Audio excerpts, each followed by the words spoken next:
There we go, ladies and gentlemen. It is November 19th, 2021. Miguel Davenport that lives at 325 10th Street, apartment number 3 or 4, along with Renee Lynn James and along with Antoine Harris. What you will find, the reason I'm making this video is because these three people are gang stalkers and they partake in electronic harassment, which is breaking of federal law, federal privacy laws, and violating many human rights and civil rights, and all of it is just in a big ball of package. So again, that's the transitional housing director of Faithful Transitional Housing, which he is not really a director. He just sells methamphetamines and extorts money, or he sends them out to do, little nasty deeds, and then he threatens them with giving them a bad report to the Long Beach courthouse, in which he has reported the completion of classes by Renee Lynn James, which she didn't complete anything. He's never held a class when I lived above him. He's never done any of this stuff except for beat his clients up, extort money from them, and get them to do the dirty deeds around the neighborhood. He rides a black mountain bike, which he ties up in the back of 325 West 10th Street. Now, Antoine Harris, he's probably the biggest dummy of them all. He basically stalks in order to have a place to live with his Caucasian girlfriend, if you want to call her a girl.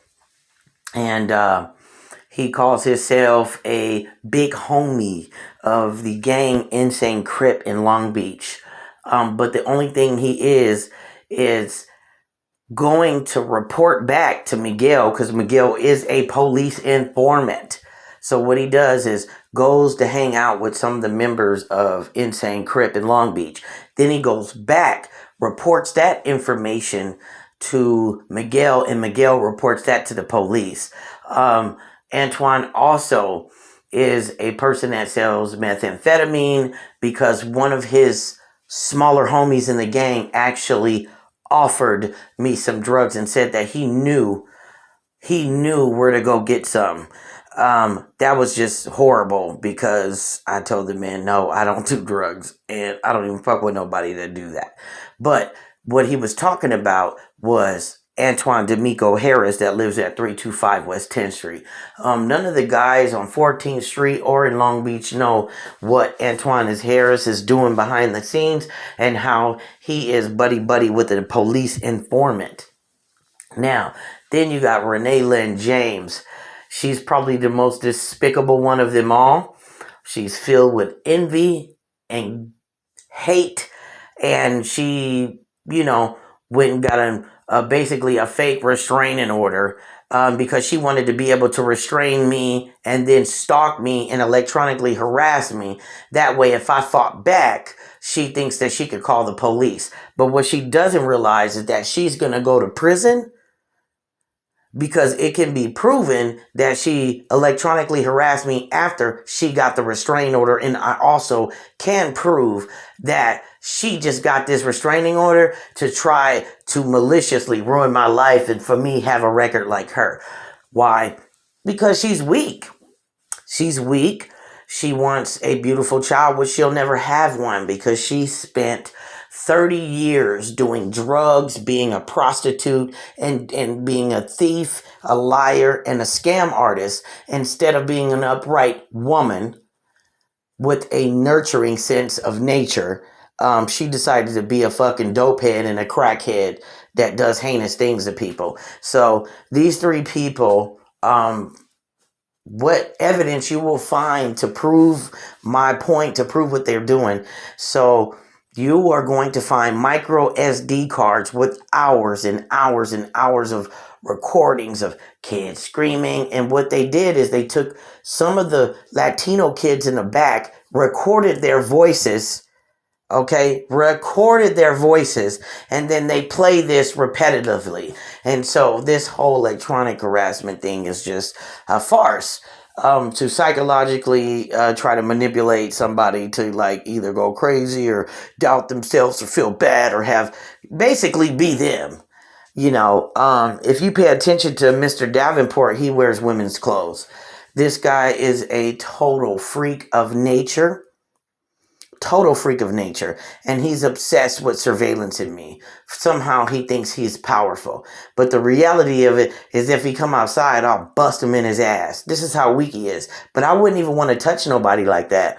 His dentures might fall out or something. He's a disgusting human being, and he's probably gonna succumb to a fatality because he's done so much horrible things to people. I can guarantee you that the universe will be taking him out very shortly.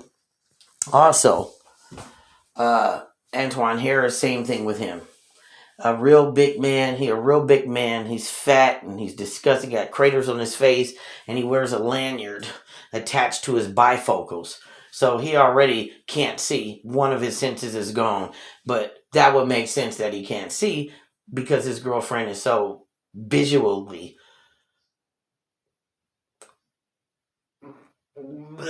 that's all I can say.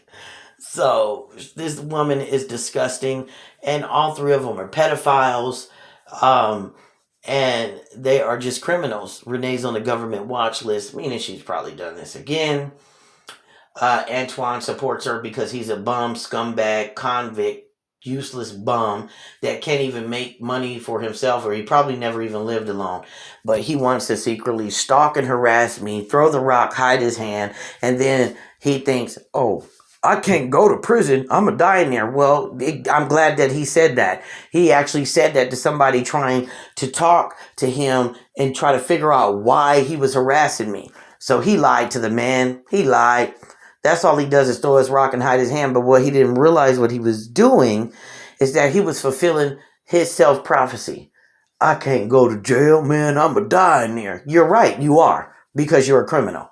And you wear a double face. And when people find out what these three are doing at this address, 325 West 10th Street, the owner's going to be liable. The manager's going to be liable because he knows about it. That's Joe Fletcher Jr., who solicits sex to some of the female attendants. And I'm pretty sure he's probably had sex with Renee multiple times. This is usually why Antoine is in the, going to the store to get ingredients for a spread or something like that. You know how them convicts do. Not the good ones, the dumb ones like him. So, ladies and gentlemen, I just gave you a rundown of our 3 gang stalking assailants, the activities they partake in, and their character profile. I will be uploading another video next week, and you can go out and check them out. And also, we're going to be coordinating a protest right in front of this address. Peaceful protests, which are my First Amendment rights. But I'm pretty sure they know we're going to be coming. So, and the beautiful thing is, we want to make a scene because we want the cops to go up inside that house so they can find all this evidence of what they're doing. Thank you and have a great day. Goodbye.